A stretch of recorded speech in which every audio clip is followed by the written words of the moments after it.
Good morning, folks, and welcome back to twitch.tv/gameswithnick, where we are continuing our playthrough of Scratch's Director's Cut. The story so far, we're in Northumberland, which I'm assuming is northern England, in the late 70s. We're a writer. We had a great first book, and we're kind of trying to come up with a sequel and have trouble coming up with a good plot for it. And we just decided to, move to a Victorian house, and a friend of ours manages to buy us this house. And we started exploring it, and it's pretty cool, but A, we don't have power. And we missed the electrician the first day, and as we start the second day, just as we begin our stream, it's raining cats and dogs, so the electrician's definitely not coming in today either. We also don't have water, which, I guess Brits didn't wash as often in the late 70s or something, but I would be upset not being able to shower. Anyways, and more importantly, it seems like the previous owner killed his wife. A maid witnessed it, but we don't really know much more than that. So, the scratches from the title are actually sounds that we heard at night coming from the fireplaces. We thought to investigate and to go to the cellar, but again, power was out, so what's gonna happen? Let's find out together.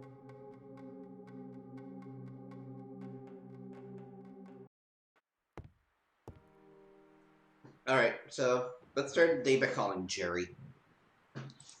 Jerry!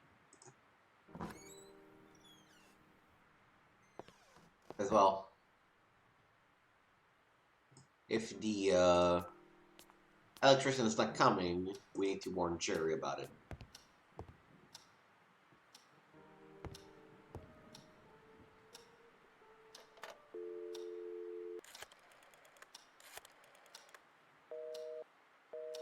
Oh, great. Can I call Barbara? No, we can call Barbara. It wouldn't have been very polite to bother Barbara on a Sunday.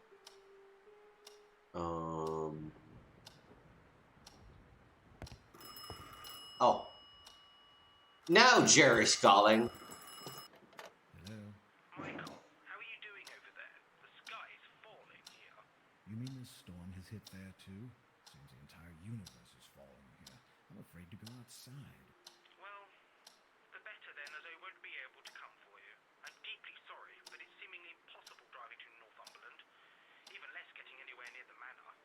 I understand many of the roads are closed. So much for my hopes of seeing Mr. Electrician today, then. The benefits of being away from society, eh? I should have listened to you. Don't panic. I'll come right for you, as soon as this thing is over. You just hang on in there. It's not like I have any other choice, do I? I'm afraid not, my friend. This storm has the power to disturb the dead. Well, it seemed like this very same storm has awakened the evil spirits resting inside my new home. What's that? Not sure, but I happened to hear some odd sounds last night.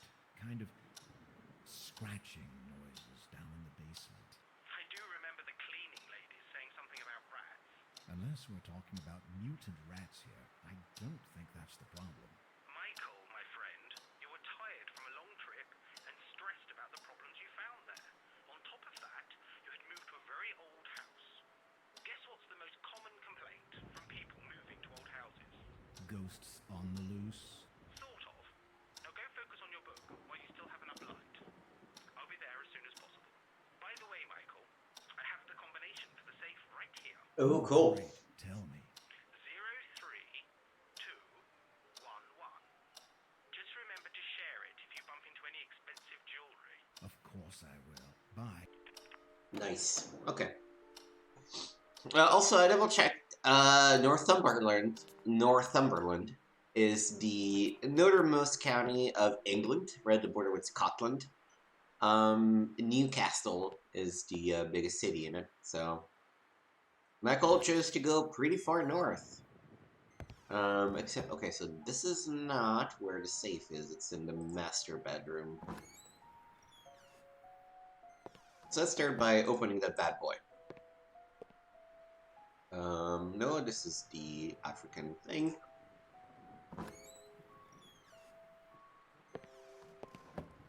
So the reason why there's an African gallery is that the owner was a civil engineer and worked in South Africa a lot.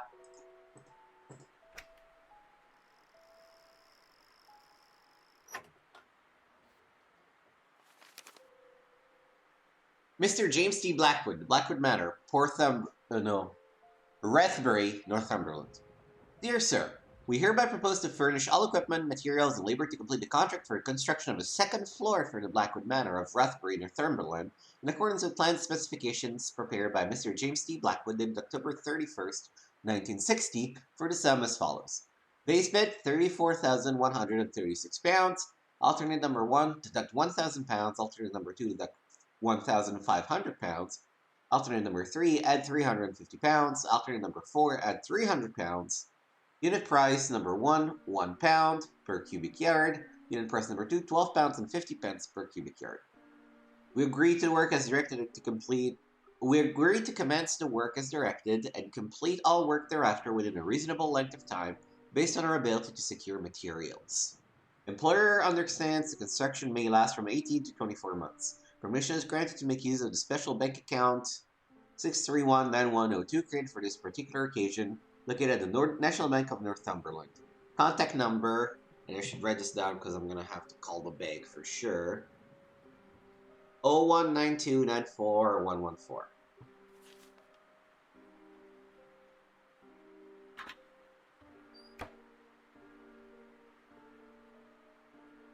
We found a generic looking key, blue in color.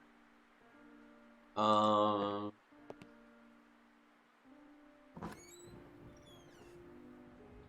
of the doors down here were locked, so it's gonna be upstairs. Let's go check our second floor again.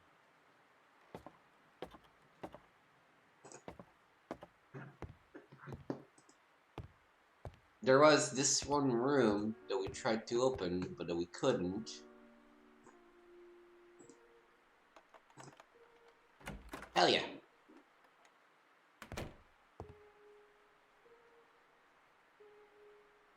This unfinished room seems to have been used as a storeroom for some sinister paintings. Ooh. Creepy. Whoever painted these pictures must have been deeply disturbed.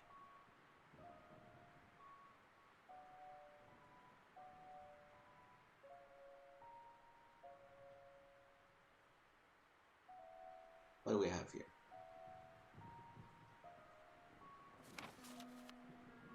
Plants. The servant's bathroom. The said room once occupied by the servant. The kitchen. The staircase leading to the basement. The smallest of the hallways. Study. The dining room.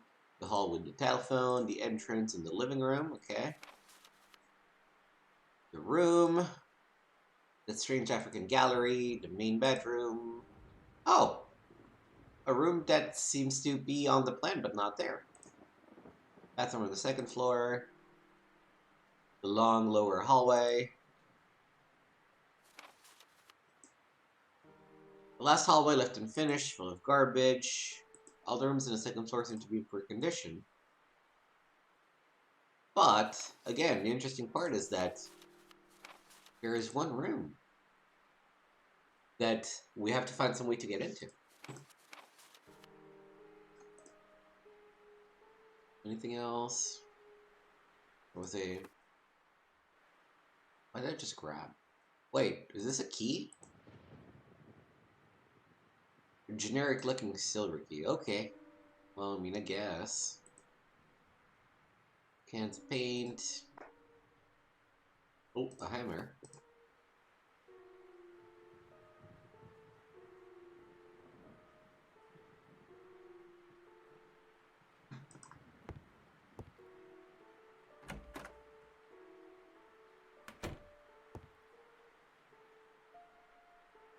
This is the other room, the one that was closed from the other side.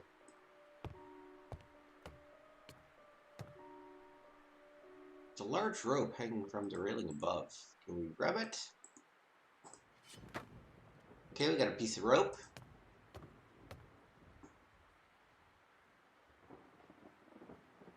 Oh, that we need to grab on the floor. That we need to grab on the floor.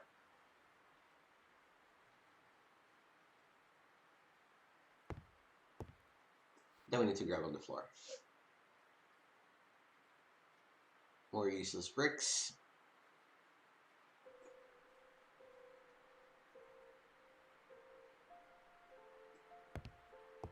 I think the rope might have been the only thing needed here.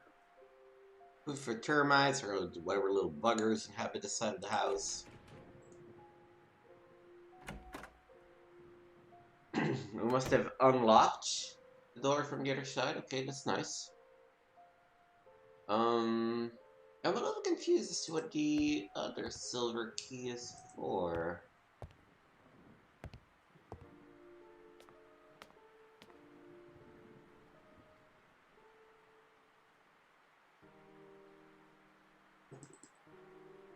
Can I examine something here? No. Alright, so there's a large crack in one of the walls of the tower. What we need to do is we need to expand this crack.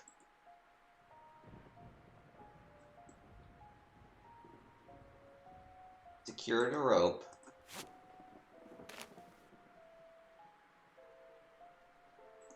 Maybe I need to hit it again.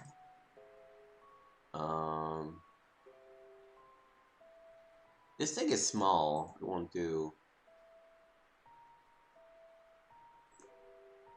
Can I not? Oh, I just need to grab it and push it through. Okay. And the reason we're doing this is that we want to have a rope that we can use to enter the secret room, which is hidden right next to the this hallway. Right? There should be, here it is. Carefully pondered the situation and thought about what I was about to do. Why was I obsessed with that room, or whatever occurred inside this house for that matter? I felt a strange urge to go there, even though I was about to risk my life. I decided that climbing down through the window was the only way to get inside the mysterious room and resolved to do it.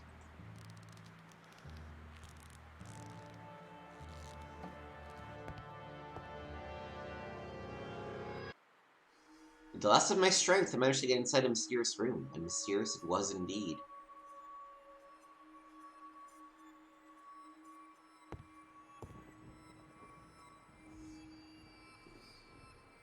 Looks like a photo of a kid, or a drawing of a kid. It wasn't, I couldn't clearly tell. Birth certificate. Registration number 1961-00420. Registration date 9th of August 1961. First and middle name, blacked out. Born on August 7th. Male. Catherine Lydia Blackwood was the mother.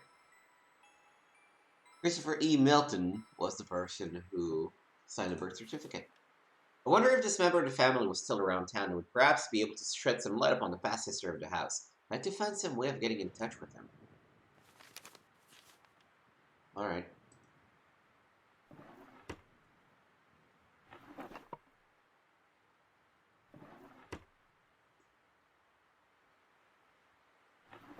I think Michael should think about why the nursery, the empty cradle and such dirty, neglected room made me feel very sad.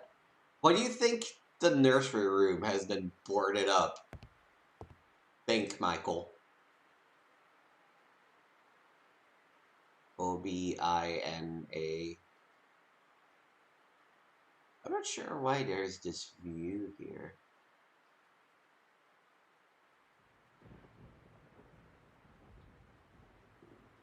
This is just more blocks.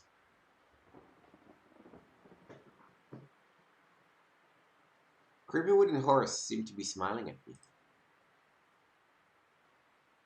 Or, I guess these are paintings. Paintings of this little girl and little girls and boys. An empty chair.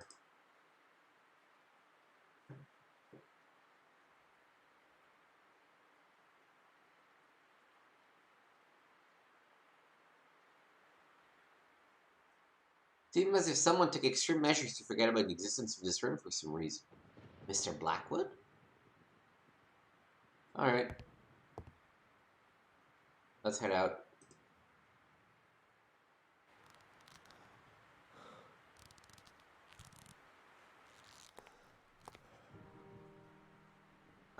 And go to the attic, to the newspaper, see if we can dig something up about this kid.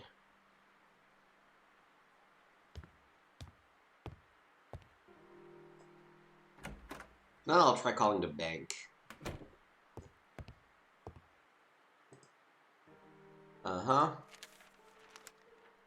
Sad news hits our beloved town today, following an announcement that was received with rejoicing amongst many, that one of the most illustrious member of... Sorry, let's start from the top.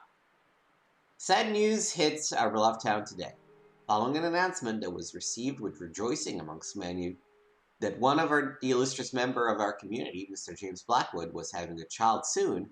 We now have to relate a macabre turn of events. The son that was being lovingly awaited by the Blackwood family died shortly after the delivery due to a strange ailment. Understandably, the information disclosed about this happening was succinct. It appears Mrs. Kathleen Blackwood was already suffering from pains in her stomach, probably an indication that there was something not healthy about her pregnancy. Dr. Christopher Milton, who attended the birth, assured us that he made every possible effort to ensure a safe delivery, but with bowed head he said that the boy was already doomed ever since his conception. The cause of death has not been stated, but those few close to the Blackwood family have said there were serious complications during the delivery. Helping to relieve the somber news, Mrs. Blackwood was thankfully found to be out of danger. Her husband did not wish to comment about the event. Alright. My huge disappointment quickly gave way to an empty weight feeling. Something wasn't right here. I began wondering if James Blackwood was somehow involved with the death of his son. That's creepy. What would you think that?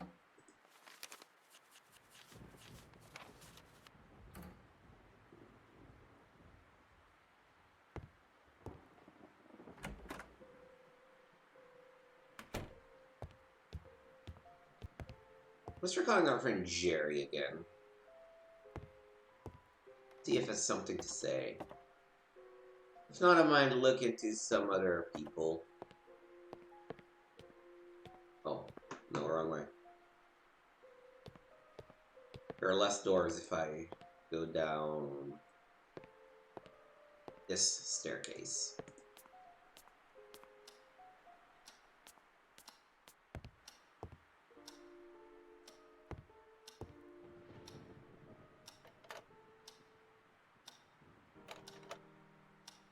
Phone line seems to be down. Okay. Are you gonna let me go outside? Nope. Am I just gonna be okay working then?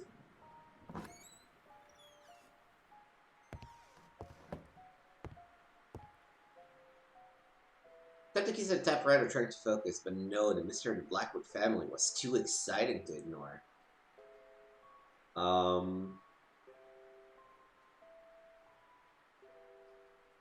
Oh, you know what? There was a drawer in the library that we couldn't open. I think the silver key might be for that or for something similar.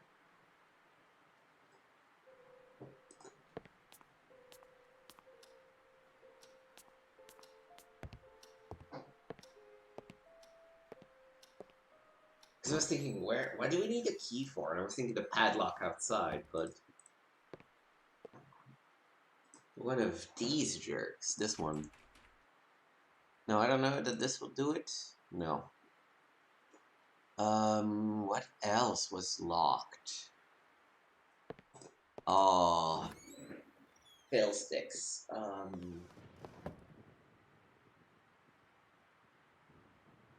Something in the master bedroom?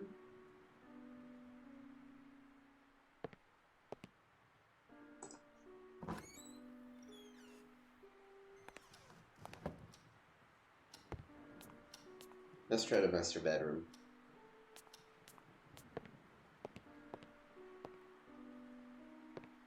Let's just Here.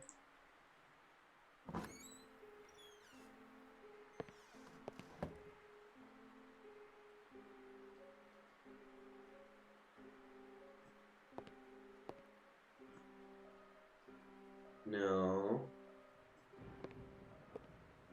I think it's no drawers.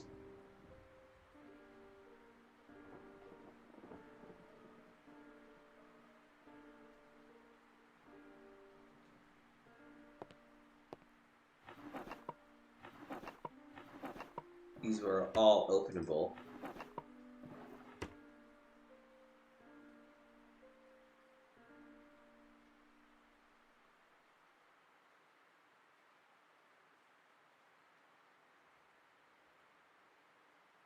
Where could it be?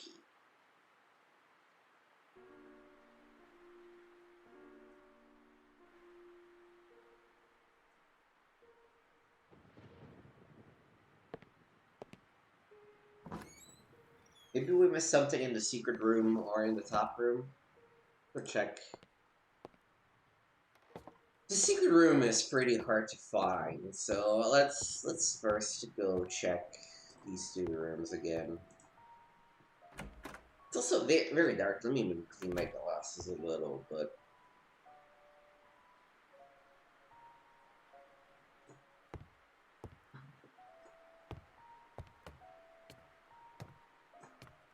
oh, well, yeah, we completely missed this thing. Rack, where's my rack? Okay, we got oil.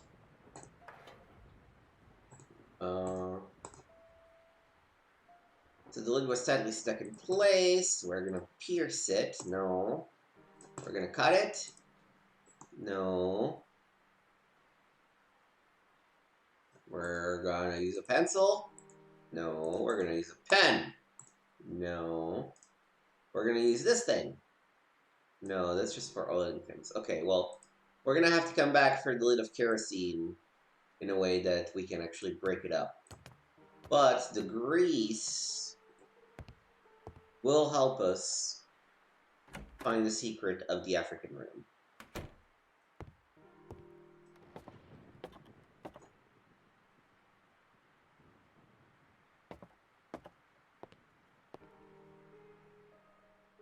Oh, don't mean to check this painting, but a little weird. Wouldn't like looking at that every day, personally, but hey, to each their own. I clearly had some exploring to do in this room. Hell yeah. We moved this already, we can now oil it. Let me oil both of them.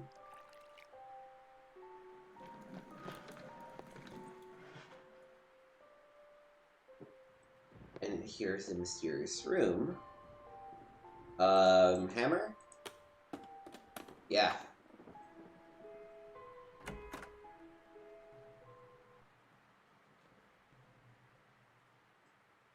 The room was too dark to see anything.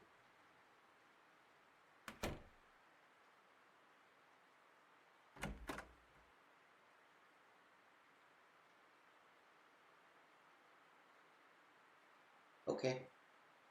Oh, I know. Matches. Nope. See, I don't have the kerosene for it. I need to turn that. You didn't just like pop a match or something? No. Moron. How can I pierce? Let's go back up top. Let's go back up top. I think up top is where the things we're missing are. I looked at the close room and found a bunch of things. What about this farther room?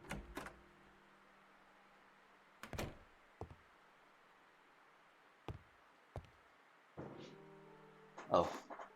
Look at the lid as the can. I mean, that's not gonna break open. These are the plants. Cans of paint dried up by now.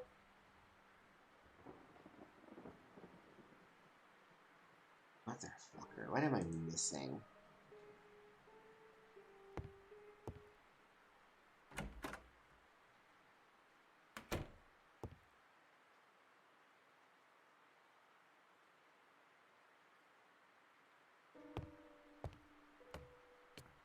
go up.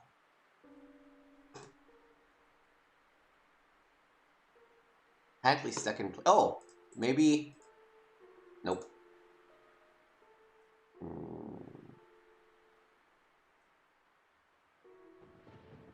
See, this thing looks perfect to me. Oh. Wait, I had tried to do that, right? I poured some oil inside the lamp. I'm not crazy. I tried to do that, right? I think that's the first thing I tried. Why did it not register? Okay. Well, we have our lamp now, so...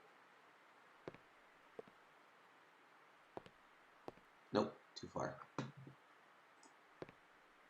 Sorry, it's hard to control the camera in this game sometimes. Alright, back to the secret room.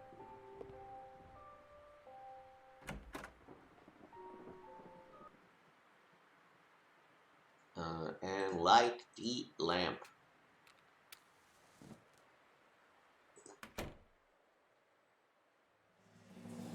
Whoa. You're not looking African mask was positioned in the middle of the storeroom. Its presence made me feel terribly uneasy.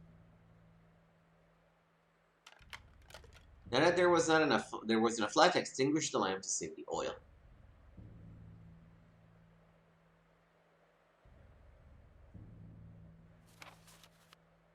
June 24th, 1962. Dear Christopher, please excuse the tone of this letter. I know I must sound like a raving madman, but I truly can't find a proper way to put together all the thoughts that have been taking my sleep away these past days. There is a reason behind all these recent adversities. It's the mask. Christopher, it's the mask I told you about. I wouldn't believe it myself if I didn't study its origins on my own, but it's really the source of all my suffering. The tribe it belonged to, I must confess I didn't take the mask by appropriate means, and I fear this might have unleashed some terrible wrath against my life and everything that surrounds me. It's been over a year ago since I witnessed the most outrageous act of violence that not even my worst nightmares I could have imagined, and the mask was the epicenter of it all. What was I thinking when I took it is beyond me. It was probably a vicious streak of greed, but I can see clearly now. It represents evil. And I'm truly convinced this evil can somehow take shape and punish those who have disgraced it. I did, and now I must face the consequences.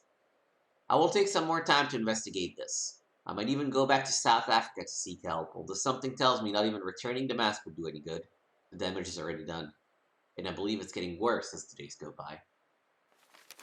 Every time I walk past the gallery, I can hear some incessant odd chatter, as if something was being plotted inside. And those voices, Christopher, they seem to be angry. Please help me. Come and see me as soon as you can.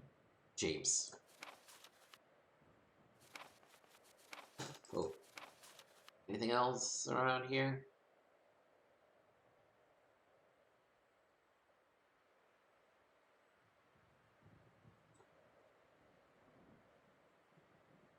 Yeah, that's just a creepy mask. Let's head out.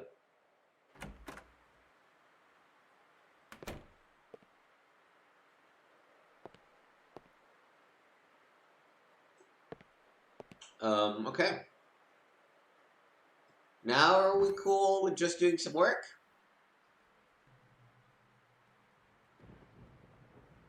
Oh. Okay, thank God.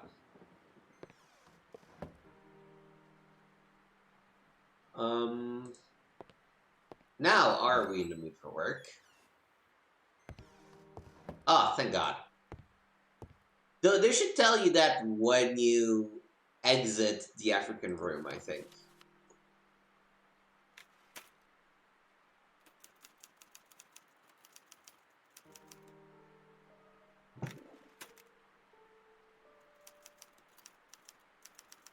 Okay, doing some good old-fashioned writing.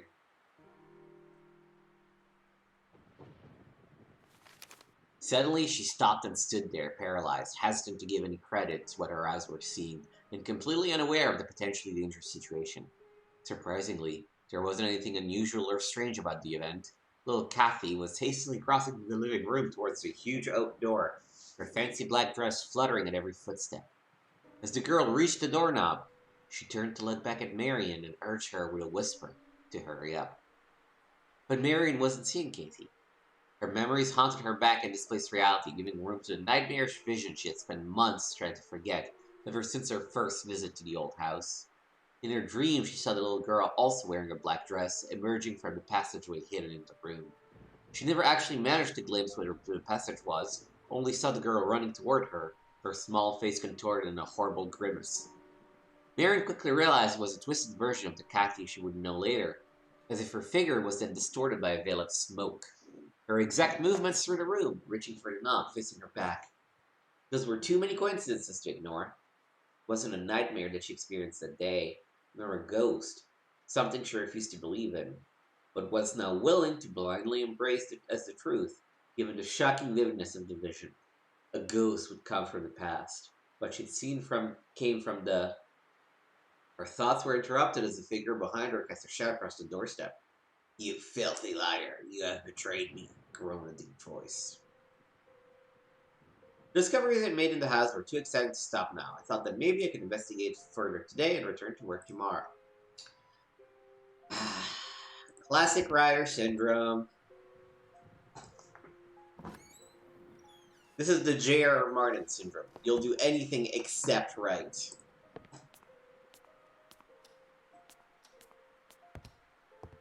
I hope nobody's hoping to ever see Book 7. Ever.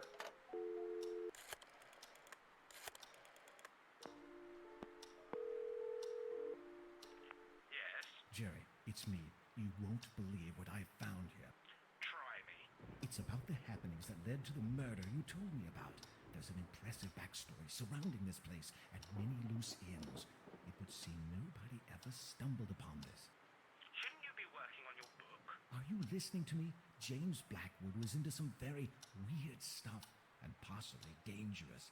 Something tells me this case is much more complex than it was thought to be. Why don't you inform the authorities? I'm sure they'll be dying to reopen a long-forgotten case about some crazy old psycho killing his wife. No way. And miss all the fun? I'm doing this on my own. I wonder if those noises I heard have anything to do with this. Maybe James Blackwood was trying to hide something. Like in that book, where an old man was guarding the entrance to hell. I bet this James Blackwood person had a doorway like that in his basement. Those dreadful noises must be the sounds of the damned coming for you. Why, thanks, mate. That's been very helpful. Great to have friends like you. Then stop talking about all this nonsense. Do you have any idea how crazy it sounds? You're a writer, not some fancy PI. I'll get to the bottom of this. I know I will. I'm certain there's much more to James Blackwood than a simple act of murder. Now you're sounding more morbid than usual. Simple act of murder? Oh, goody. Just somebody died. Nothing to worry about. This isn't like you, Michael. This whole thing is really affecting you. Stop being a drama queen. I'm a grown-up and I'm pretty aware of what I'm doing. Fine. Go chase around the ghosts of James Blackwood. I'll stay here in the real world. I'll let you know about my progress. Alright.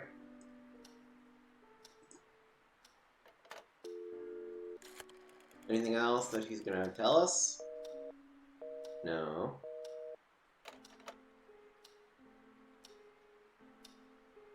Can we try... Let me check out the phone numbers that I have saved. Oh, this is gonna be a pain. Okay. So we're looking at 01912.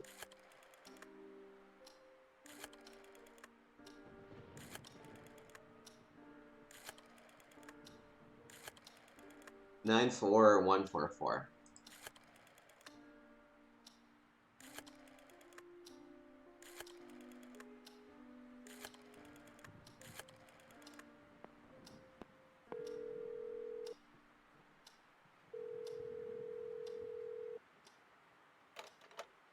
Nope, apparently not. And Jerry and Barbara's number are already on.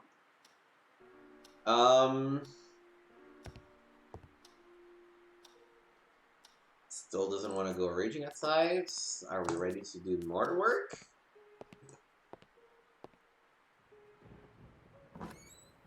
Did our itch get scratched?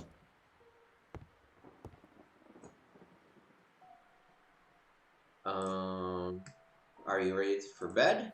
Oh, he's ready for bed, or at least for a nap.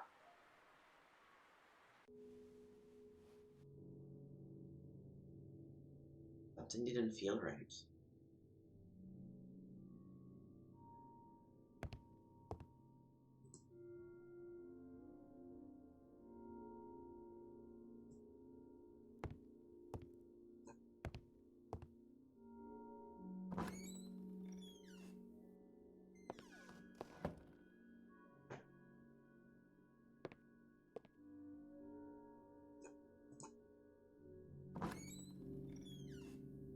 There's an eerie presence.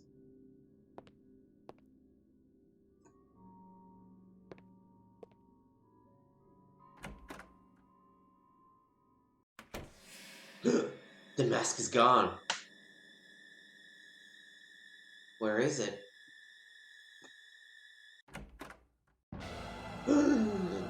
Right in front of us!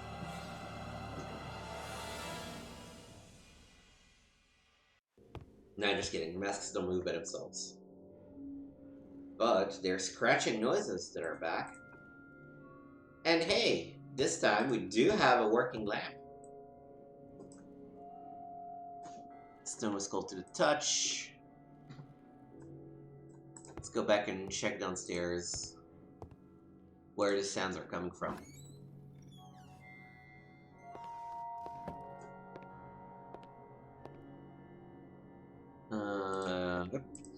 Actually, let's just go straight to the basement. We're close enough. Why not?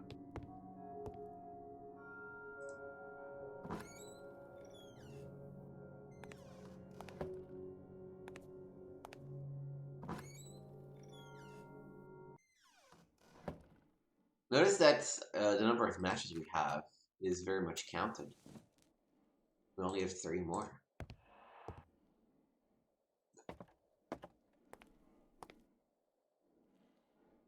Where are the noises from?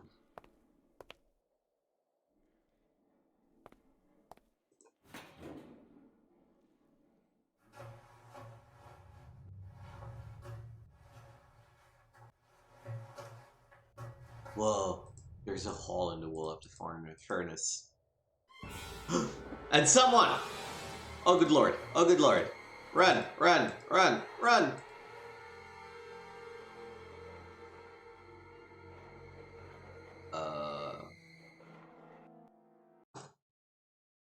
Uh-oh.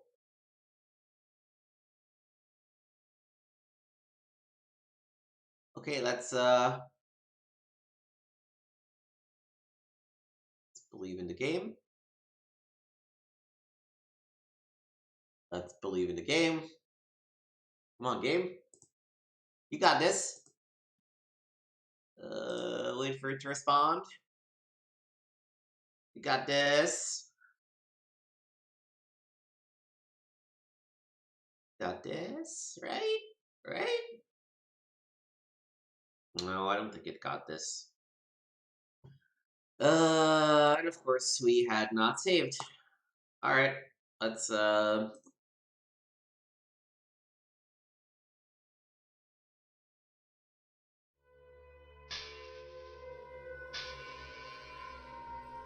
take it back from the top. We kind of know what to do at this point.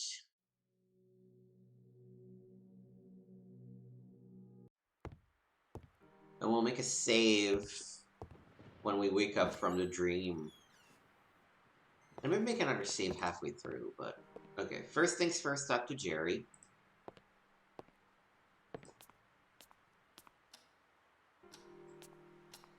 Oh. Sorry, I accidentally clicked outside the window and started another program. Okay, there we go. Yes, we're here. Try. There we go. Michael, how are you doing over Can't skip this, so we just have to sit through it again. You mean this storm has hit there too? Seems the entire universe is falling here. I'm afraid to go outside. Well, the better then, as I won't be able to come for you.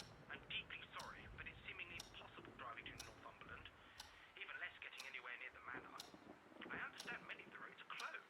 So much for my hopes of seeing Mr. Electrician today, then. The benefits of being away from society, eh? I should have listened to you. Don't panic. I'll come right for you as soon as this thing is over. You just hang on in there. It's not like I have any other choice, do I? I'm afraid not, my friend. This storm has the power to disturb the dead. Well, it seemed like this very same storm has awakened the evil spirits resting inside my new home. What's that? Not sure, but I happened to hear some odd sounds last night. Kind of scratching noises down in the basement. I do remember the cleaning ladies saying something about rats. Unless we're talking about mutant rats here, I don't think that's the problem. Michael, my friend, you were tired from a long trip and stressed about the problems you found there. On top of that, you had moved to a very old house. Guess what's the most common complaint from people moving to old houses? Rats. On the loose. Sort of. Now go focus on your book while you still have enough light. I'll be there as soon So, as you have a viewer, we actually just crashed, so we have to replay through the first 40 minutes that we played together. So if it looks like I'm speeding through things, that's why. If you bump into any expensive jewelry. Of course I will. Bye. Alright, so we need to open the safe.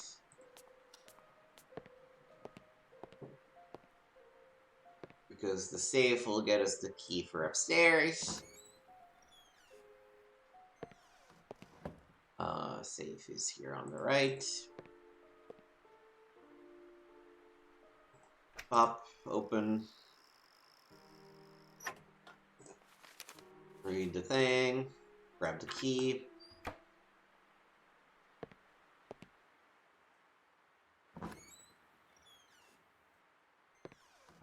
Attic is this way.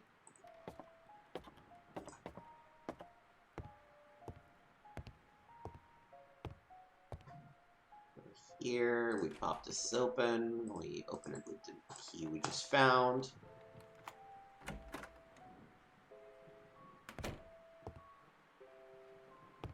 We look at the stable.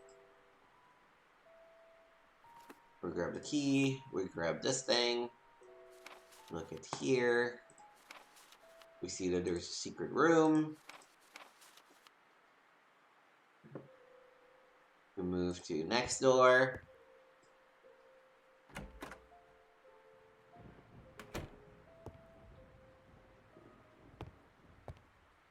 There's a big rope hanging from a railing above.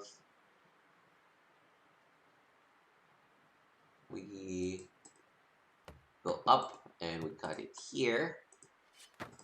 Keep going up. Use the rag. We see that this oil. We pierce the hole. We fill the lamp. We grab the thing to oil the wheels, grease the wheels. We move away to be able to actually grab that rope. We open the door for convenience sake.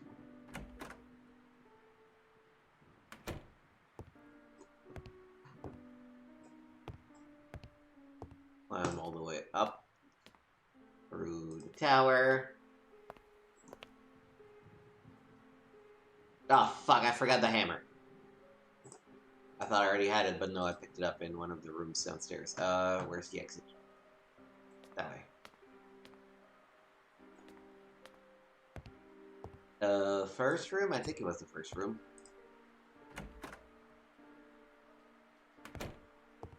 Hammer, hammer, hammer. There's the hammer. Hammer Bros.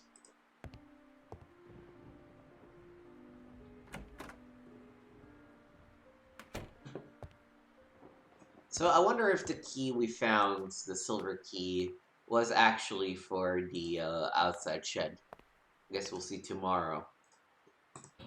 Pop open, grab the rope, attach it to this thing, pass it through, go down, look through the open window, push the rope in front, decide to go down. 1, 2, 3, open, enter. Nursery room. Open this drawer, nothing. Open this drawer. Look at the birth certificate.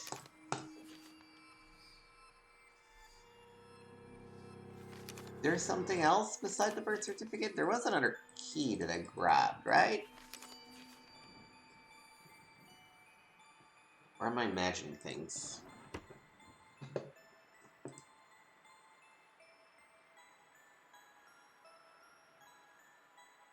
Oh no, the silver key, I grabbed it from the top, okay. We got the dates, the 61, so we can head back out.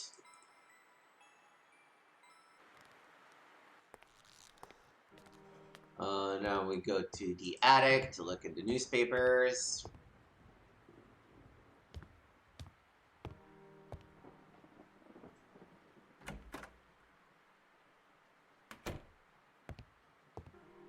Read the 1961 one. Sweet.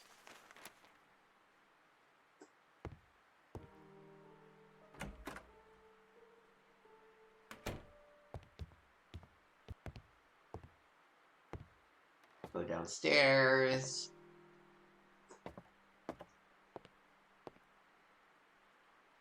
Open the African Gallery.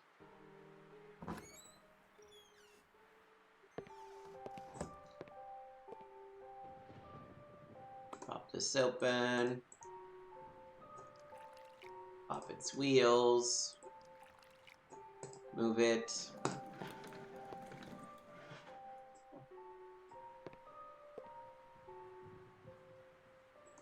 Use the hammer.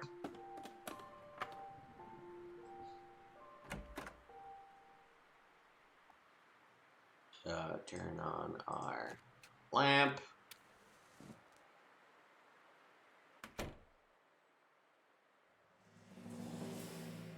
Move this out.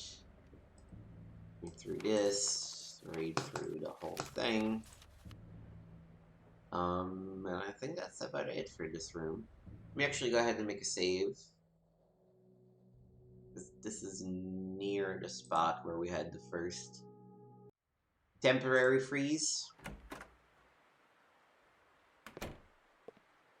Now, if we've done everything, and I believe we have, he should be ready to work. Then we call Jerry, and then we go back to bed. And we're back to where we were. Yes, good.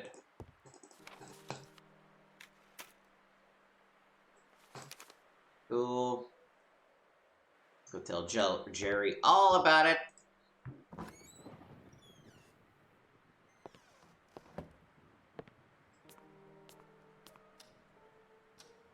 What's up, Jerry?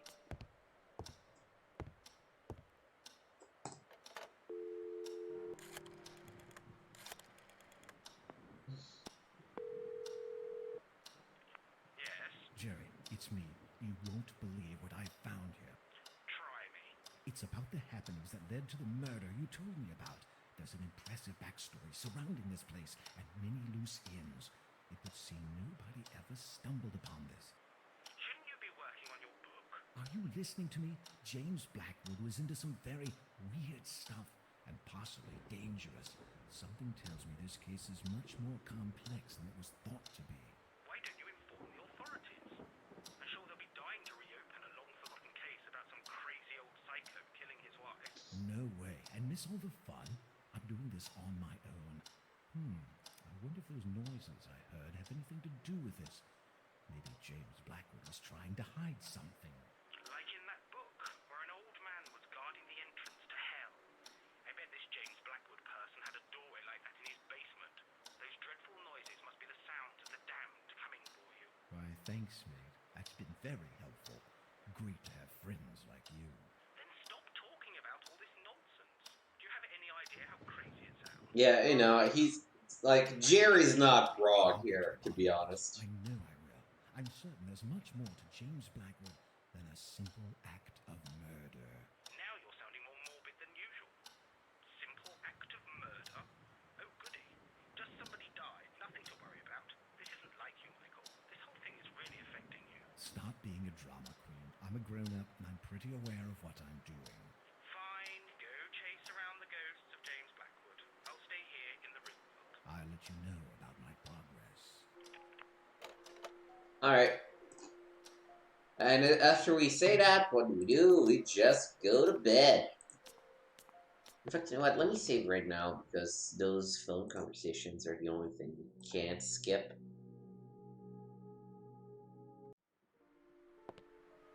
So at least if we need to reload because the game crashes again, we won't have to sit through that again.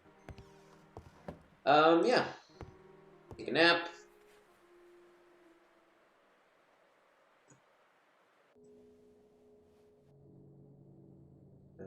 Exit.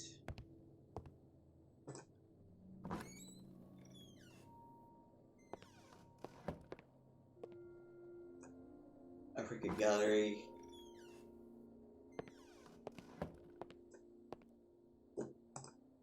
That's the wrong thing.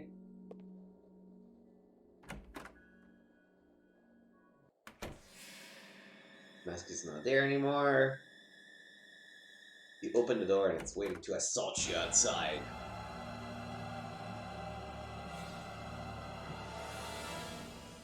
It's a really good effect of how to use music to enhance something. Alright. We go down.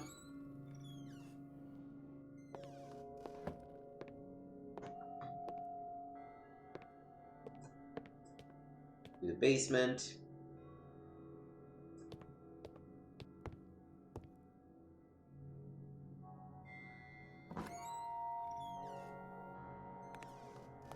It's funny, we're actually pretty close to... I think there is a chance we might finish the game today, or if not, get close enough that next time we'll play the director's cut and then be done with scratches.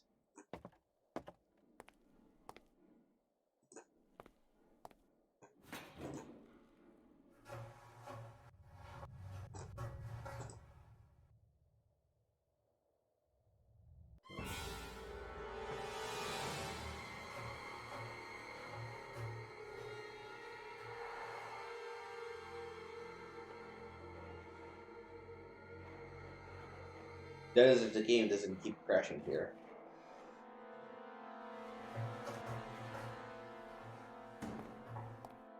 No, it seems to be good. With my heart pounding, I barely gathered the strength to leave the basement.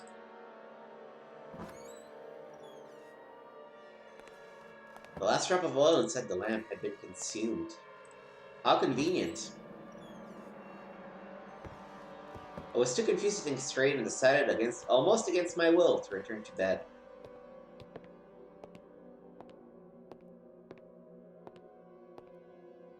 This is a stranger living in our basement. What is happening in this house? Those are questions we'll have to answer tomorrow. Monday, October 14th.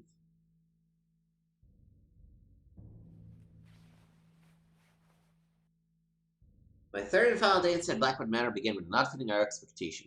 Still shaken about the occurrences of last night, I managed to pull myself together and focus on finding out what really happened inside this place. Save.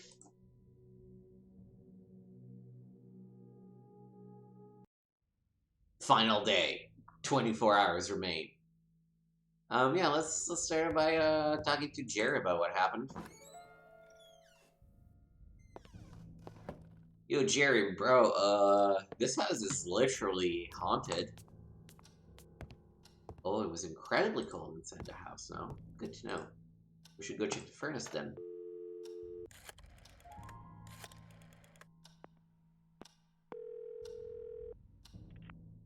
Who is it? It's me. The Ghost Hunter. Any contact with the other world yet? Actually, I'm not sure. Jerry, I'm definitely not alone in this house. What are you talking about? Last night I saw something down below. It was moving. I wasn't dreaming, and I'm not making this up. Are you sure it wasn't a mutant rat? Definitely no rat. I'm calling the police. No, not just yet. Michael, for Christ's sake, you could have a burglar inside the house. This is no burglar, Jerry. It's much more interesting than that. and I want to figure this out by myself. Have you taken leave of your senses? Just promise me you won't call anyone. I can do this on my own. Whatever. Just call me if you need any help. I'm driving there today. Right. Bye. Let's also check in on Barbara while we're at it. Oh, Barbara said she would take Monday off. Well, that's great. Okay. Very cold inside the house. Let's go check the furnace. Alright, makes sense. Number one thing. Furnace.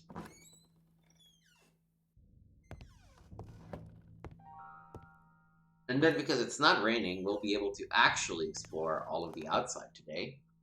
So that's good.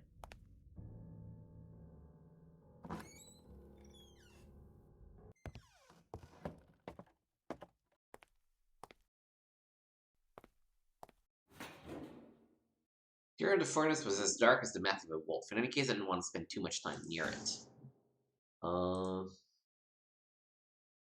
There was a huge furnace covering most of the east wall. I didn't understand why, but I began to feel terribly uneasy. It had a menacing look to it. Oh, I guess because it is cold and the furnace is not working. How can it work since it leads to a wall with a door and there's somebody on the other side? Maybe what we need to do is actually light the wood in the fireplace. That would make sense. Smart plan.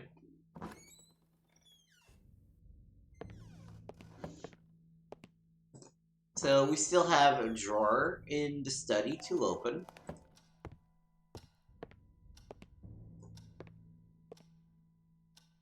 Where are you? There. I'm not sure how with just a match you're able to actually get a fire burning, but hey.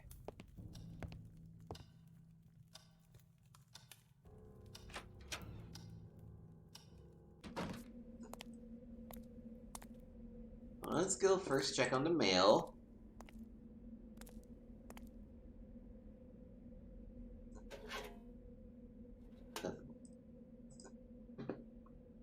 Alright.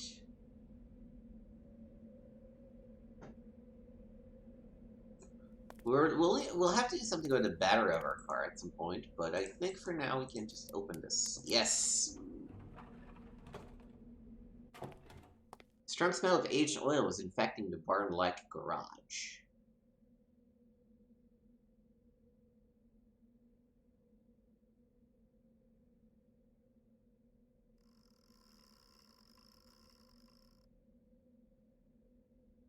Bicycle is working, because you can see the light is turning on.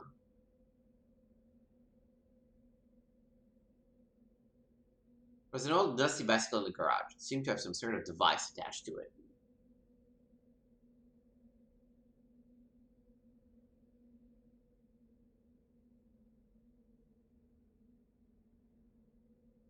Small crate sitting near the bicycle.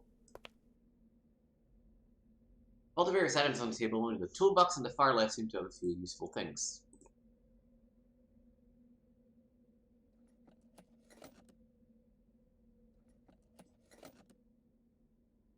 It's really dark and hard to tell what we grabbed. So we grabbed a set of pliers and a generic screwdriver.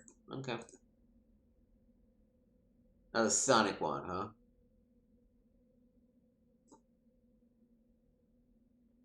One classy and old automobile. Still, I didn't want to get very close. It gave me the strange feeling that something was about to jump at me from inside.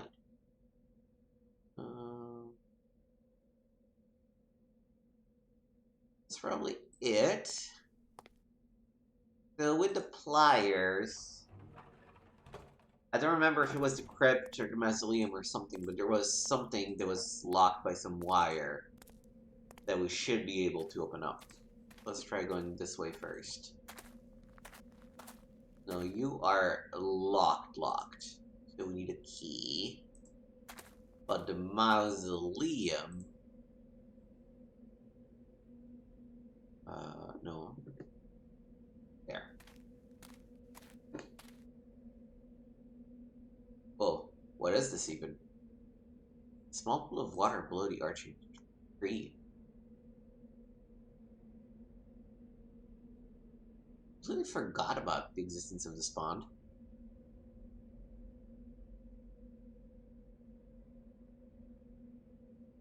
A great naked tree was sitting on a small knoll, frowning on otherwise bare area, with its thin branches slowly swaying in the gentle wind. All of a sudden, I began to feel very alone. Okay, well, I guess if we ever need water, we know where to come and find it.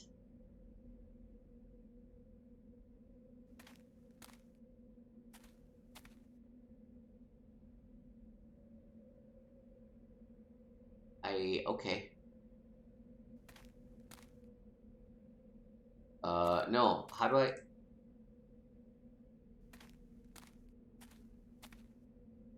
This game is so dark at times. How do I get back to the main house?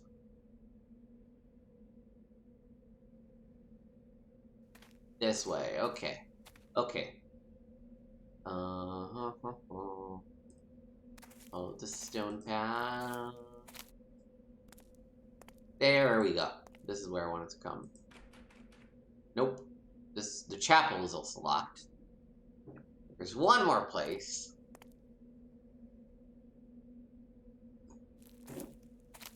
Which, I guess...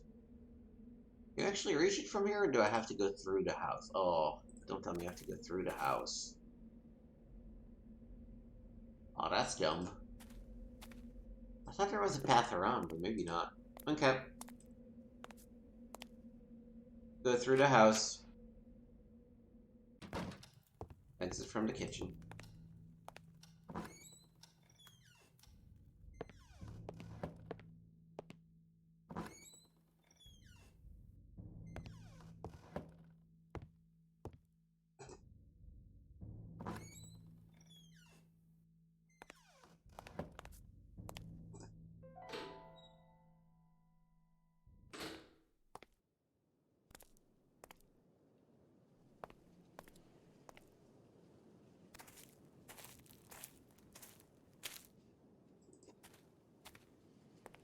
Alright, this was the piece that we needed the pliers for.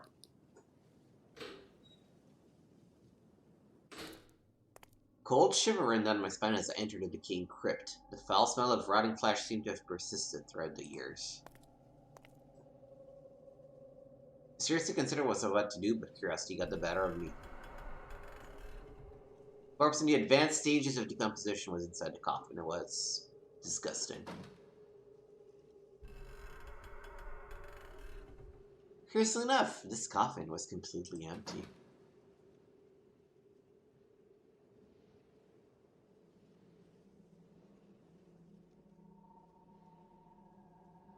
There were candle holders attached to the walls, but alas, there were no candles in the vicinity. How do I decide to step close and then down?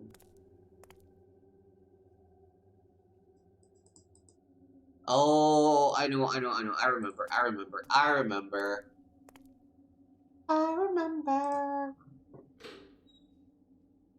Back in the house.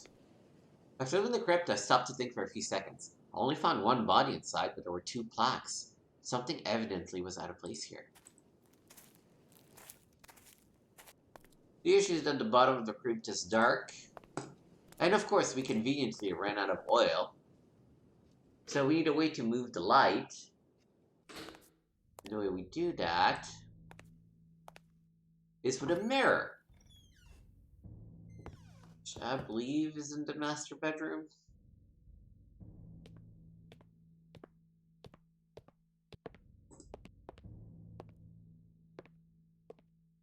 MB.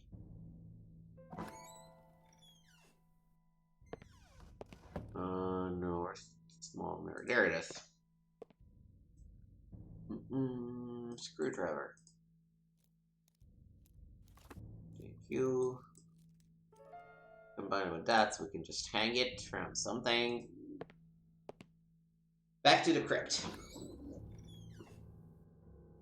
Because it's funny, it doesn't look like it, but there's actually a lot of shit to do today. And by today, I mean, you know, on the last day of this game.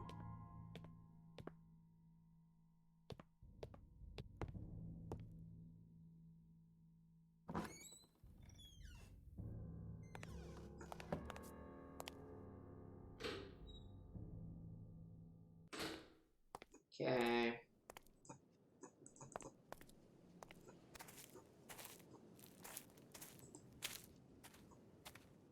Back to the crypt. Open it.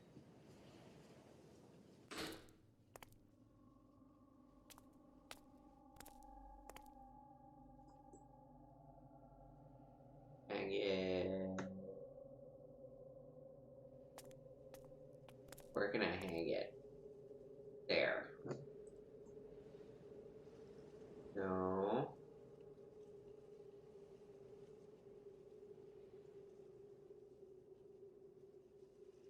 There. I needed more light to reflect.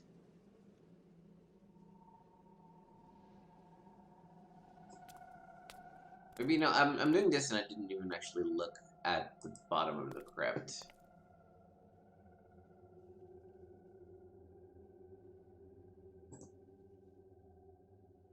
No.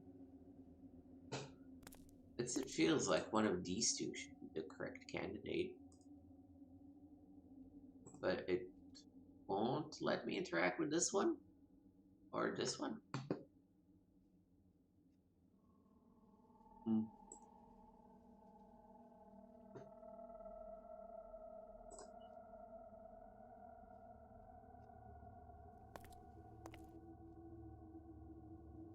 This coffin was half open and I was horrified to glimpse the remain of a dead cat in it. Strange.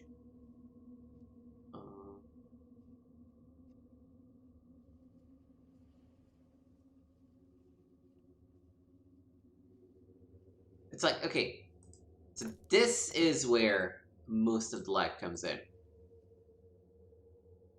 So I just need to break it? No.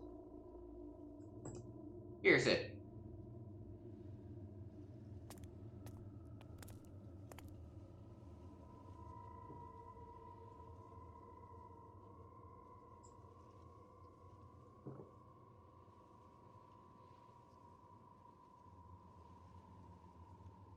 Oh.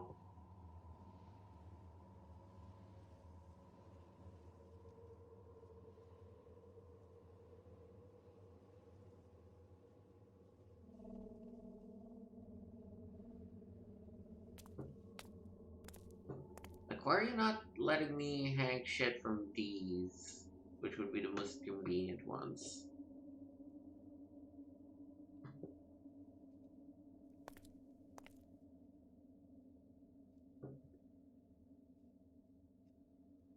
One of the coffins I could belong to the dead child of James Blackwood. Oh no. Okay, what am I missing?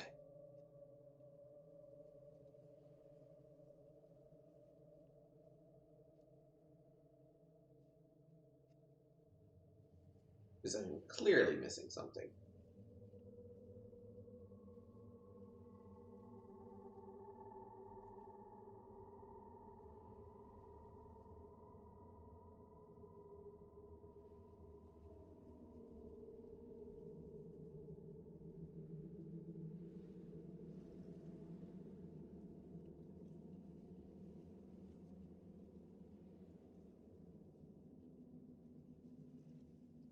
Oh, I see.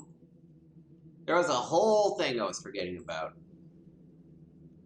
So, we need more light. We are not getting enough light. So what we need to do, we need to break a window. Because we're a little hoodlum. But to break a window, we need to find a stone first. It's supposed to be at the foot somewhere?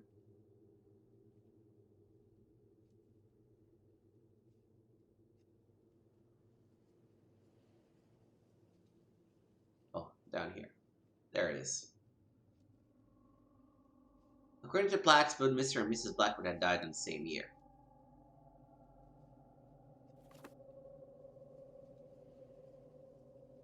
So then we need to...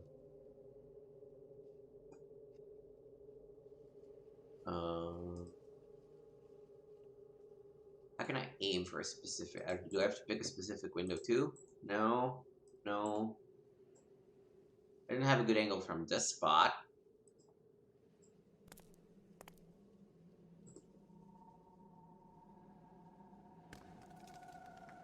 It missed and bounced off the ceiling, flying out of sight.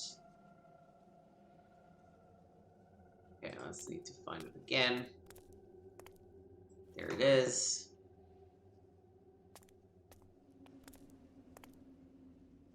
Grab it again. Alright, we did it. This is letting through more light. Now I can pop this thing here.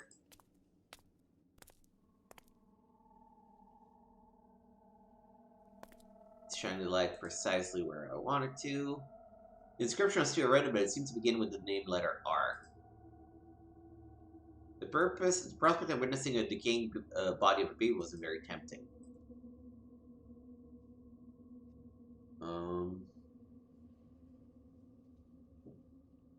I guess that's all for now here.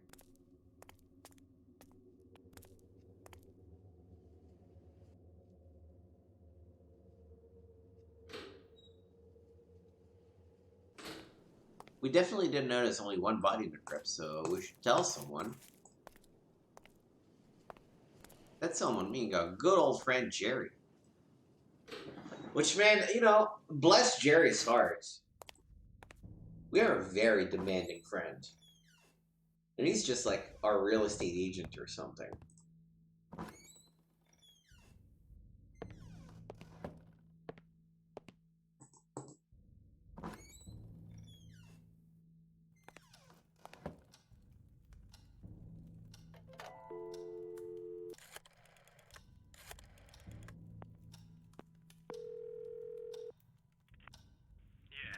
Hi, Jerry. Michael, I was worried about you. Are you doing okay? Yes, I'm fine, and I think I know the identity of my intruder. Tell me, who is it? James Blackwood. The Blackwood person? Michael, are you serious? That the ghost of the murderer is roaming the house? I'm not talking about his ghost, Jerry. I'm talking about him. What the heck do you mean? I mean James Blackwood himself, alive, in this house. What? How is that possible? It makes sense. After murdering his wife and realizing what he has done, he begs for help to Christopher Milton, who fakes his death. It's possible. Milton, the previous owner? Michael, you're losing your mind. Even if he managed to hide himself, how did he survive all this time? Milton has been missing for years. Good point, but I'm sure a desperate man like Blackwood would have found a way. Yes, by turning into a ghost. Wait a minute. Yeah, I have it right here. James Blackwood passed away on June 1963. Would you please stop this? Jerry, just listen to me. Alright, well, we'll go There's investigate that, I only guess. Mrs. Blackwood's body in the crypt. His is missing. Oh God, Michael, you've really gone out of your mind. Digging into coffins, what next? Desecrating the chapel? Whatever it takes to solve this mystery. You can only find stories like this in books. Precisely why I'm beginning to wonder about your sanity. You'll see. Okay, well, let's, dead people need money, so let's talk to the bank again. I do have to redial the number by hand. Okay, so it was 01 912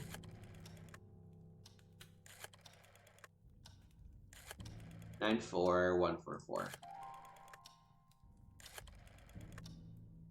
144. Good day, the National Bank of Northumberland. Robert Blake speaking. Hello, Robert. I need some help. It's about James Thomas Blackwood. Do you have a customer called that? I'm sorry, sir. I can't give you that kind of information. Yeah, that's fair.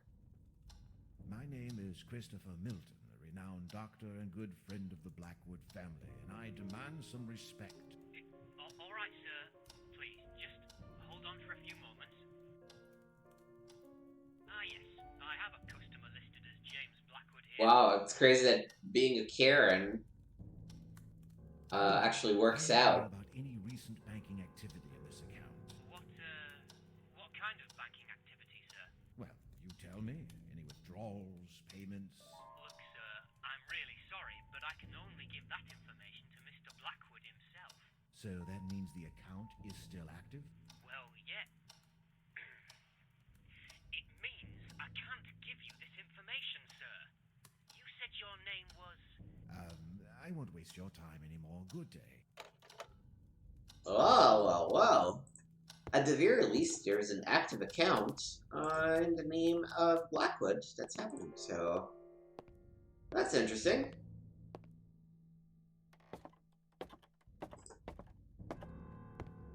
Let's check out this death.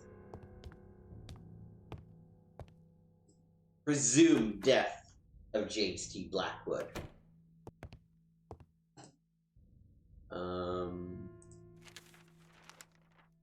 The article isn't very informative as I had hoped, but there was a phone number scribbled on the page.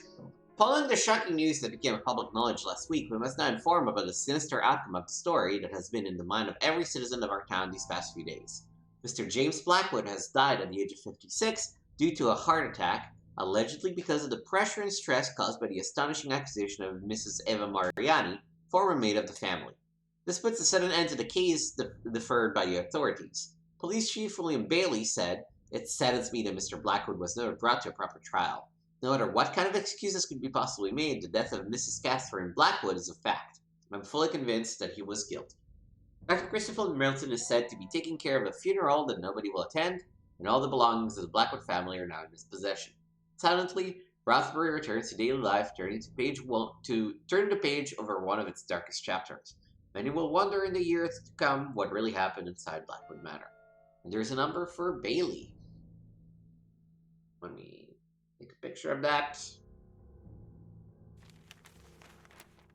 Let's go chat to our former chief police.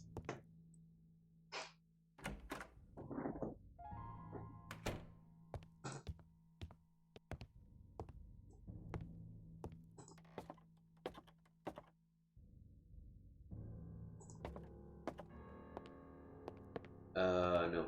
Chatting means phone, which means this way.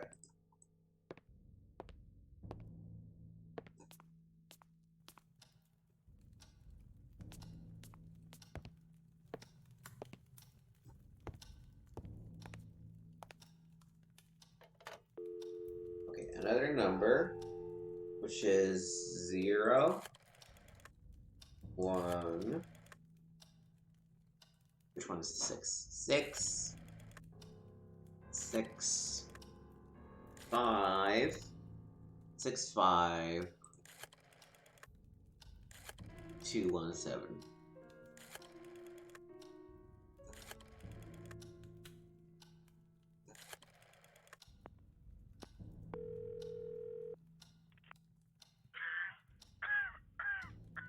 Who is this? Hi, are you Mr. William Bailey?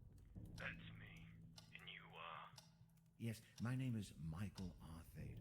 I'm a journalist for a local newspaper in Rothbury. I see. And what's this all about? Well, you're the former police chief of this town, aren't you? Indeed. I served many years ago. And you were once in charge of a famous, or should I say, infamous case here? Oh, bloody hell. Don't tell me this is about James Blackwood. Yes. He's answered his share of those questions, I'm sure. The most famous police cases of Northumberland. Have you got any idea how many times I've talked about this? Go to your nearest library. I'm sure you'll find plenty of information about Blackwood there. Please, Mr. Bailey, I beg you. It won't be the same if I can have the information from someone who was there, and no less than the renowned William Bailey of Rothbury. All right, son, spare me the nonsense. What is it you want to know? Well, in the first place, what did Eva Mariani see exactly? She saw enough, son. James Blackwood was dragging a shape into a hole in the garden. At first, Mrs. Mariani couldn't realize what it was, but eventually she made out the dead body of Catherine Blackwood with a and Blackwood was automatically deemed guilty? He was found digging his wife's son. Why did James Blackwood never appear before a jury?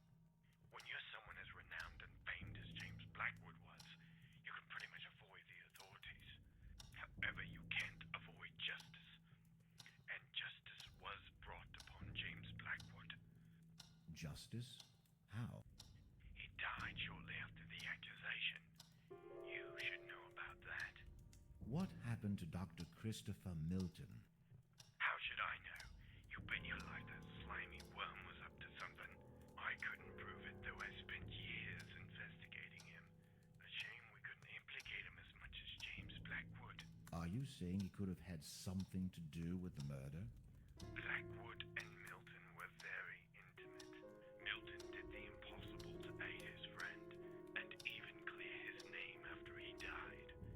You do the math. And Damn. was ever determined the cause of death of Catherine Blackwood? Yes, partly. Mrs. Mariani managed to see her throat was slit open. Ripped, she would say. It must have been horrible for the poor girl. Still, everything sounds so vague, as if something were missing. Are you questioning my performance on this case, son? No, sir, not at all. I'm just trying to figure this out. Like, why a proper autopsy was never done. An autopsy to whom? Please, sir, this is very important to me, and I could really use your help. I'm trying to fit all the pieces of this mystery together. Mystery? What mystery? You must be one of those people that just love splitting hairs, don't you? I don't think I understand, sir. Listen, son, that cold-blooded bastard murdered his wife, God knows why. But he and his fancy doctor did the impossible to hamper our investigations. You don't have to be a brilliant detective to realize Blackwood did it. There's always a reason behind a murder. Nobody has ever found out why Blackwood did what he did. Psychopaths don't need any reasons. And James Blackwood turned into one, precisely. There's got to be something else. I can't believe Blackwood flipped just like that one sunny day. It doesn't make any sense. People flip, son. You could be flipping right now without knowing it. It sounds like you're flipping. Well, then tell me how Blackwood reacted when you pulled his wife from beneath the ground. I beg your pardon. I mean Catherine Blackwood's body when you dug in the garden of the manor. Like I said, they hampered the investigation. We never managed to set one foot inside the manor. What Ooh. kind of bloody journalist are you, son? Ooh. Are you telling me you never actually retrieved the body? That's exactly what I'm telling you. Now, if you don't mind, But wait, this doesn't make any sense. stop wasting my time, damn it. I was enjoying my retirement until you had the brilliant idea of calling me. I don't want to hear anything else about this case ever again. Please, Mr. Bailey, don't... Leave me alone. Well then, we have a body to find.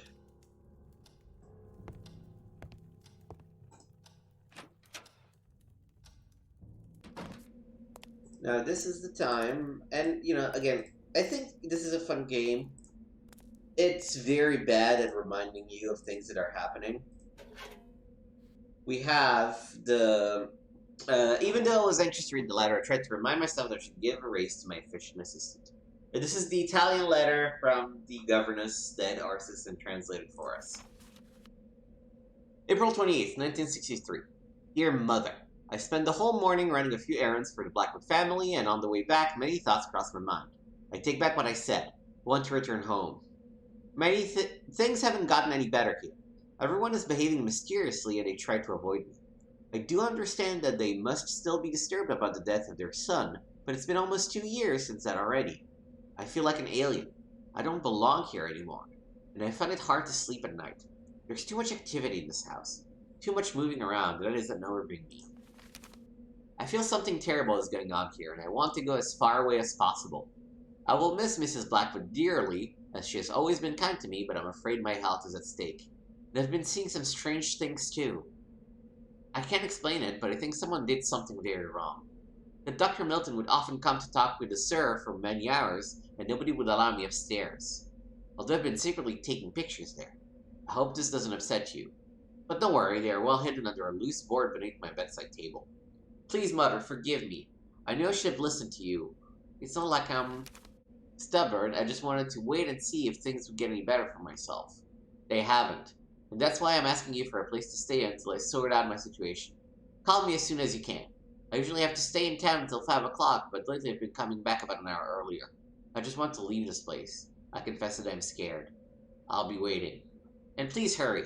With love, Eva. Alright. A loose board next to the bedside table.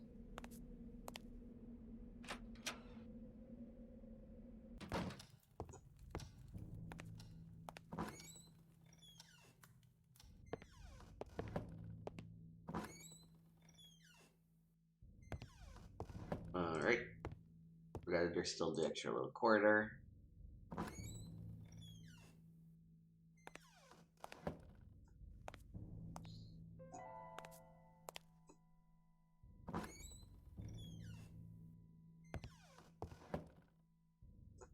Okay.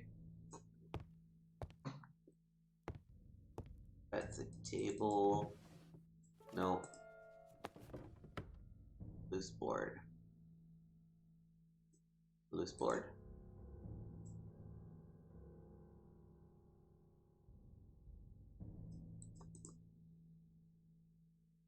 She didn't say loose board next to my bedside table, and this is a room, right? Yeah, this is a room.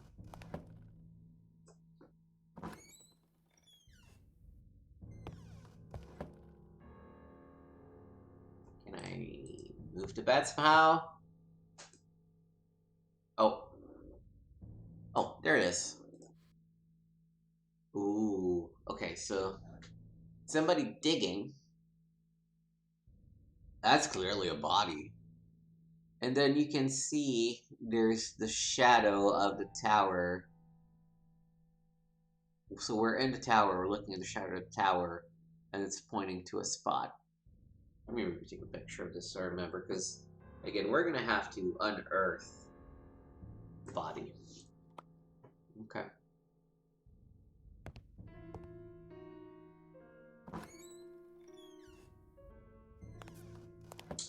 Let's actually go check out the tower and see where we can spot the body.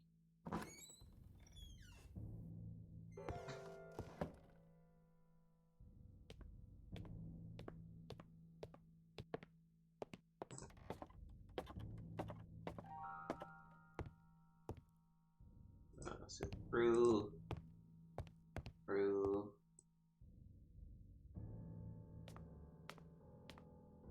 Oh, I guess I can't.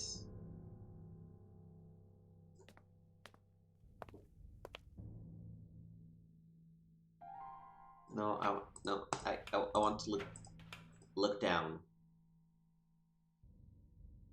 Can I? Apparently not.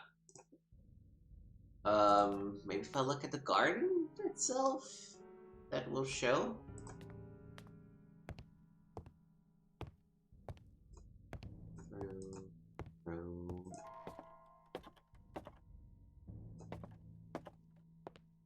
What else do we have in our inventory? Bunch of random stuff. I think this is a game where you don't actually remove items from your inventory when your usefulness has run out, which is a little annoying, but okay.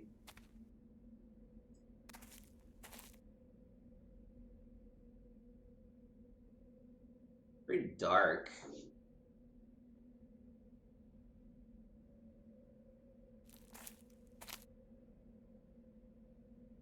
I should go back to the crypt and look at bodies again. Oh, this is the chapel. Right, fuck, the crypt's on the other side.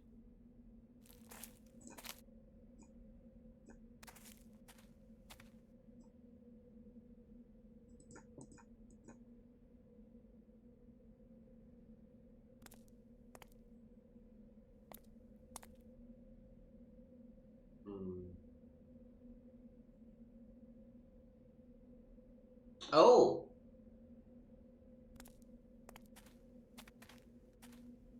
Could have done this a lot earlier. Nope, not the tree.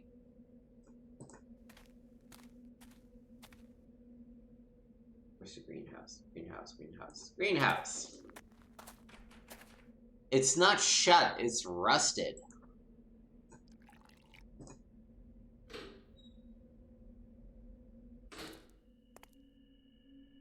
The thick mist struck me in the eyes as I entered the barren greenhouse, and the smell of long-dried plants and dirt permeated the air. Or some kind of shiny object being degrading, but there was no way I could reach it.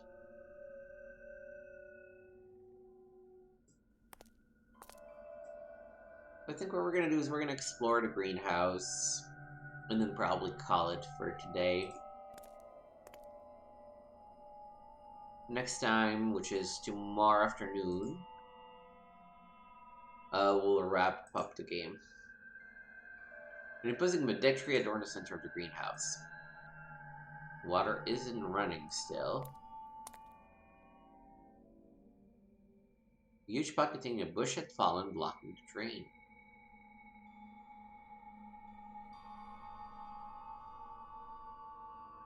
What about upstairs? Get to from this side. The upper walkway was livelier than below due to several plants had somehow managed to subsist in it. A large hose was lying on the walkway. I moved it somehow. There was a shovel in the planter but stuck in the soil. Oh, yeah, okay, we wanna... Okay, there are pots.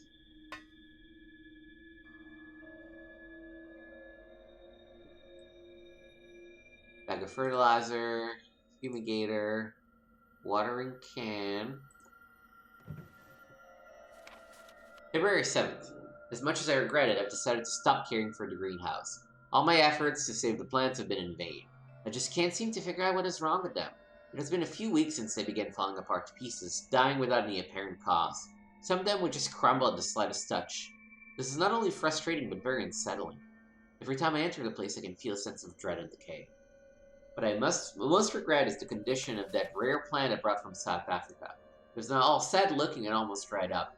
I will take it upstairs and look after it, hoping it will get more sunlight, assuming that everything has been happening here has a natural explanation.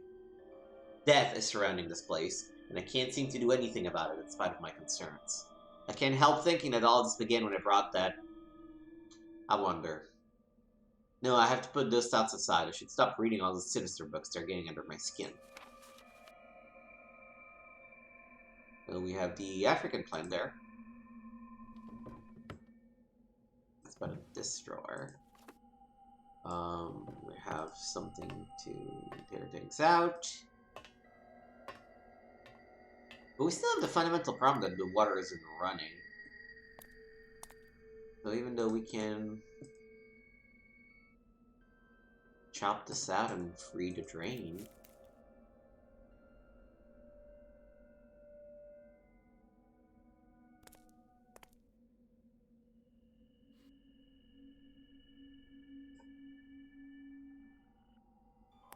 How do I get the water running?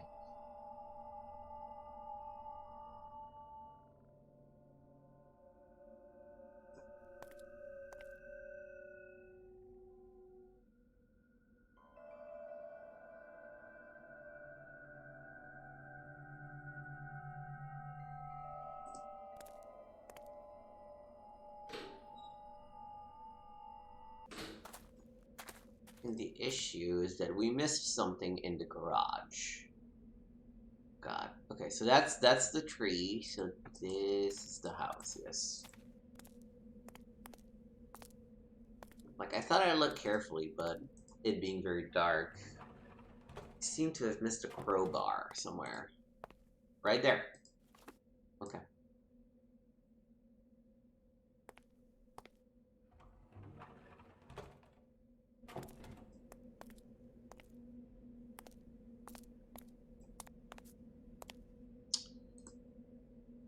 So we need the water to be running, otherwise, what the fuck are we even doing? The water pump has to be in the basement.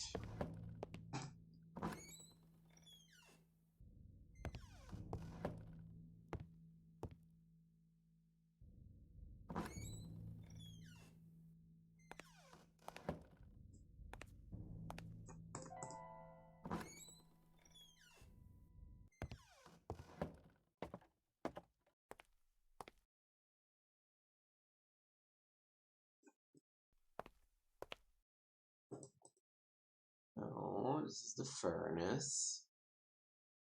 Oh, yes, this thing. I remember. Oh no, that thing.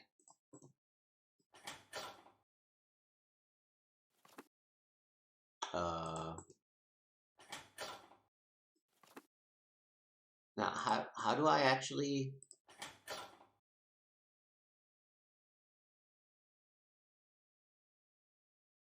how am I... Do I use the hammer? Yeah, okay. I need to use it again? No. Okay, and I'll recover the crowbar. Yeah, there's still that drain cover that we should probably look at. Okay, but now the water should be running. Emphasis on should. Let's check it out.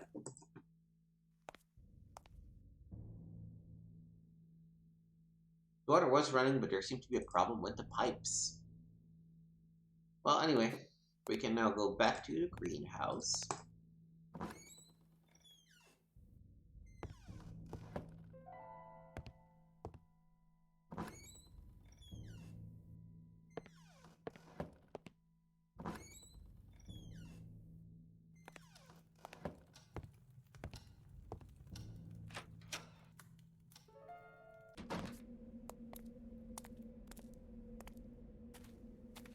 Greenhouse, yes. This way. Oh god. Weird angle. Where's the greenhouse? There's the house. Follow the path. There we go.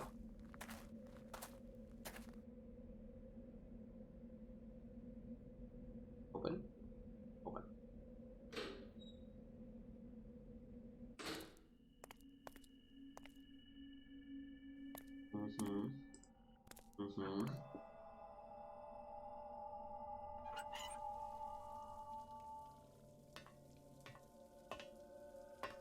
This should loosen up the earth over here. Oh. Okay, cool. Now let's go back down and to dislodge the item that is in the grate.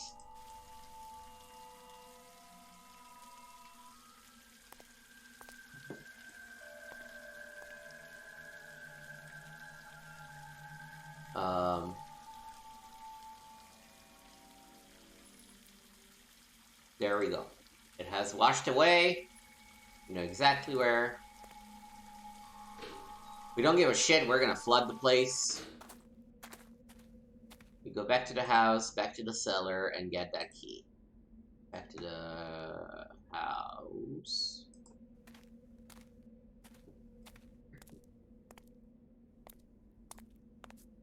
And now we do have a shovel, so we might be able to unhurt the body of Mrs. Blackwood if we need to.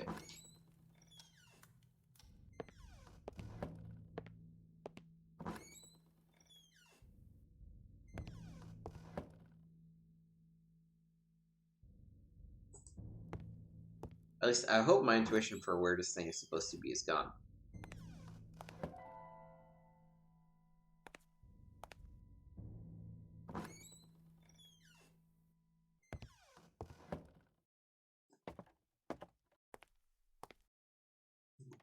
Oh, nope, wrong click.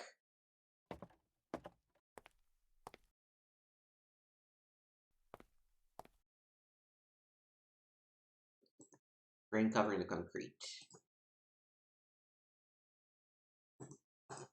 I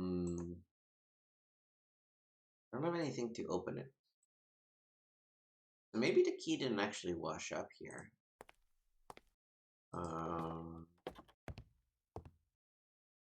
Maybe the pond? There's water there, and it makes sense that the water from the greenhouse would end up in the little pond.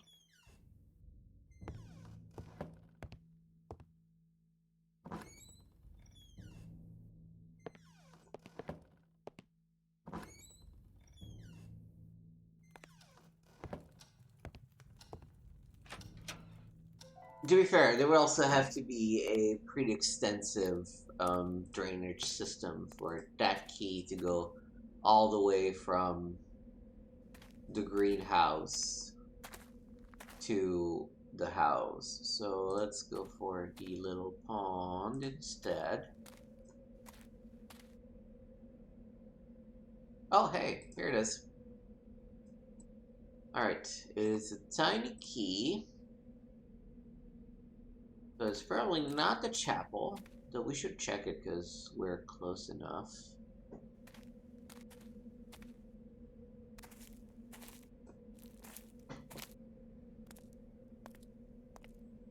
Yeah, this tiny key is not gonna fit the giant thing.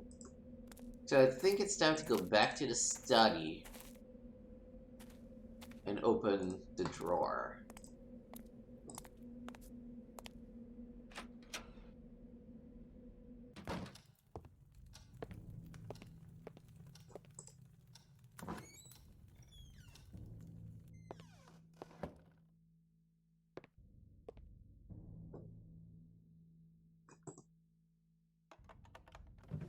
Hell yeah. Okay, there's a combination here that we need. March 21st, 1963. Dear Catherine, first of all, I beg you to take the utmost care in order to keep this letter away from James. I don't like to think the mental breakdown he would suffer if he reads this. Bad news, because this isn't James's desk, so not a good start. You know James much better than I do, so you must share any conviction that he'd never harm anyone, but even so, I'd ask you to be careful where he's around, at least until, whenever he's around, at least until we sort out the situation. He's been especially unstable lately, speaking about his determination to suppress the so-called curse. I truly fear for him and for his sanity. I still wouldn't say he qualifies as dangerous, but just in case, be careful. I've been playing the role of an ally who believes in James, and so far I think I've done a good job in convincing him, but I'm afraid it won't last much longer. He can do all the things he's now asking me to. He has been delving into some very obscure arts, and what began as a hobby has now become a dangerous obsession. He wants me to perform an African ritual in that awful mask he brought. He's convinced he has released an ancient spirit which will harm everything he loves and cared for. It's all so utterly insane that I'm ashamed to translate this into words. My biggest fear is that I will end up losing my own mind again, along with his. I have to put an end to all this. And about that other issue, you should know I've gotten over it. Catherine, what we all did 2 years ago, the decision we made and knew would affect the course of our lives, has been haunting my sleep ever since then. I know you must be the one more affected by this, but you wouldn't understand all that has been going through my head. The confusion, the contradiction. Now more than ever, I'm not sure whether it was the right decision or not. But there's no turning back, and we must face the consequences.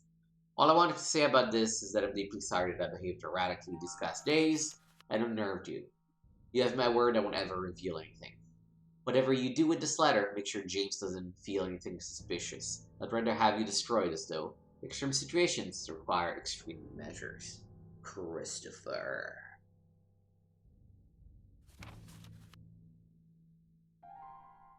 Alright. I think this is actually a good spot to call it. Save.